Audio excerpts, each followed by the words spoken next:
ইয়া জাল জালালি ওয়াল ইকরাম 111 বার পরে পানিতে ফু দিয়ে ওই পানিটা বাসার চারপাশে ছিটিয়ে দিলে কি হয়? আমরা অনেকেই কিন্তু ঘরের ভিতরে বরকত চাই। এই বরকত যদি আপনি পেতে চান, অভাব দূর করতে চান, খুবই গুরুত্বপূর্ণ একটি আল্লাহ তাআলার গুণবাচক নাম হচ্ছে ইয়া জাল জালালি ওয়াল ইকরাম। আল্লাহ পাক রব্বুল আলামিনের এই গুণবাচক নাম করে দোয়া করলে আল্লাহ তাআলা সেই দোয়াটা কবুল করেন। এটা আল্লাহ তাআলা নিজে বলে দিয়েছেন। কোরআন খুলেন 9 নম্বর পারা 13 নম্বর পৃষ্ঠার 4 নম্বর লাইন, সূরা আরাফের 180 নম্বর আয়াতে আল্লাহ বলছেন ওয়ালিল্লাহিল আসমাউল হুসনা ফাদউহু বিহা।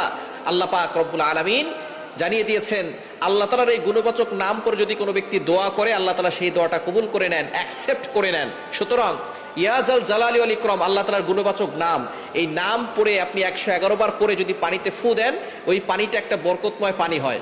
ওই পানিটা খেলে আল্লাহ পাক রব্বুল আলামিন আপনাকে সুস্থতার নিয়ামত দান করবেন। আপনি কল্পনা করতে পারবেন না, অনেক অসুস্থ ব্যক্তি আছে, কোনো ওষুধে তার